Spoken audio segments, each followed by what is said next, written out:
What's going on, guys? Connor Wells here. Welcome back to the channel. I hope you're all having a fantastic day. And today's video is going to be a nice little quick one. In today's video, we're going to be talking about under-promising and over-delivering. Now, it's a little bit of a not controversial, but it's a topic for discussion. Some photographers and creatives are strongly against over-delivering, whereas me, on the other hand, I'm open to over-delivering, but it does depend on the client and the situation at the time.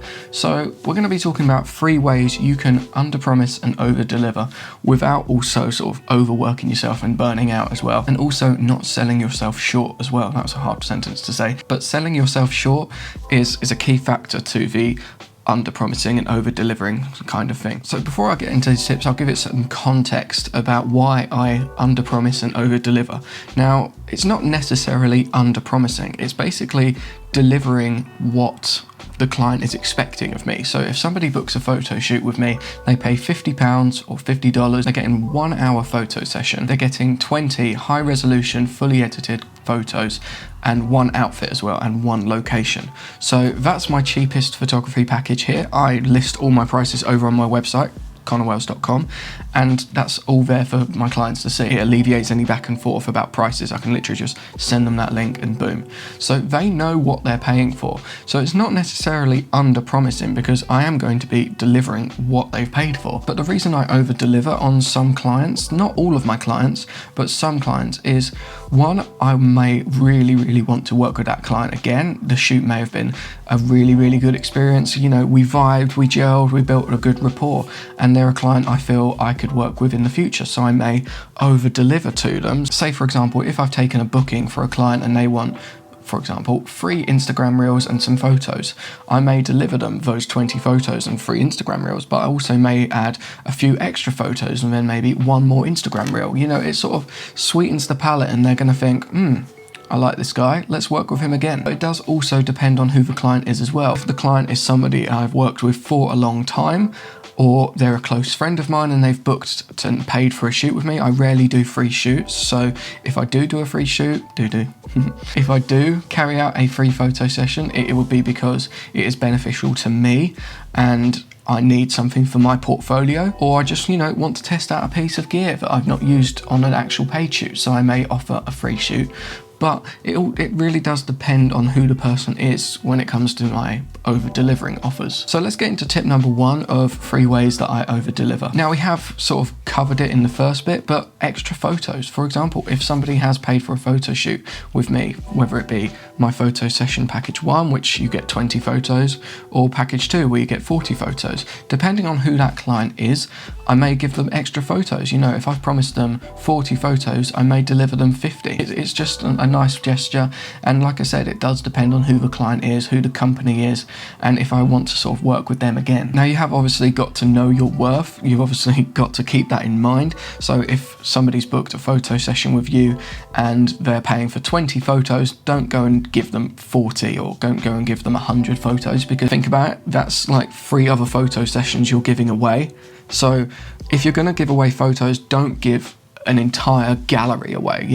Choose your favorites, the ones that you're going to be sending, the ones that they've paid for, and then maybe if it is too hard to choose, deliver some 5 or 10 extra photos, just to sweeten the palate and say, I really loved our photo session and I'd love to work with you again. The second way I under promise and over deliver is thank you cards. Now, every couple of weeks, I'll explain why I do it every couple of weeks. Every time I do a photo shoot, whenever the client fills in their contact details in the booking form, I've got their address listed, so I can send them some thank you cards. Now, what is in these thank you cards? Well, I'll show you. So in these thank you cards, you get obviously, thank you letter, thanks for booking me, but also on the other side, I'm covering up the code, but you get a discount code for their next booking. It's an incentive. They're going to get a percentage off of when they next book with me. The fact that I've sent them a personal thank you card and a handwritten letter as well, that's not also the only thing I include in those, so watch along for part 3. But I also include a couple of business cards as well. If they enjoyed the experience, if they enjoyed their photo session, they may want to recommend me to a friend. So if I throw in a few business cards, these are mine by the way, they look pretty cool, don't they? If I chuck in a few of them, and they enjoyed their experience, they had a good time on their photo shoot, they were pleased with the photos, then they may want to recommend me to their friends, their family, other businesses that they know. So moving on to point number 3, carrying on from the thank you cards sort of thing, is printed photos. Now, this isn't an ad or an endorsement for this company, they're just a company that I have been implementing into my business for a while now, and that's Free Prints. With Free Prints you get 500 free photos a year, which is pretty nuts, and all you have to do is pay for the postage. So after every photo session, every couple of weeks, because the photos do take time to arrive, I'll be putting 4 or 5 of my favourite photos printed into these envelopes and sending them off to the client as a way to say thank you. You never know, they might want to pin them on their wall, they might want to have the photos framed, particularly if it's like a family photo shoot or even a wedding or a couple shoot.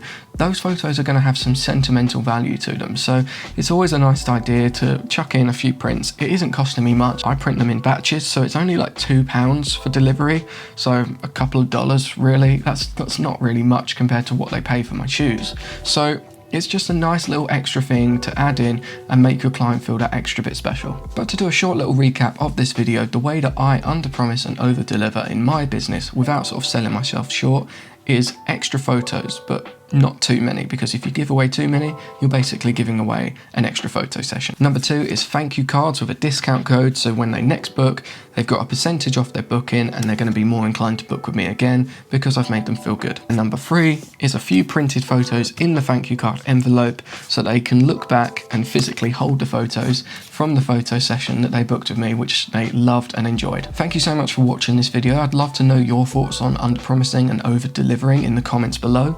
Some people, like I said, are against it. I myself, I enjoy it. It's good to do, in my opinion. Thank you so much for watching. Don't forget to like, share, comment, and subscribe, and I'll see you in the next video.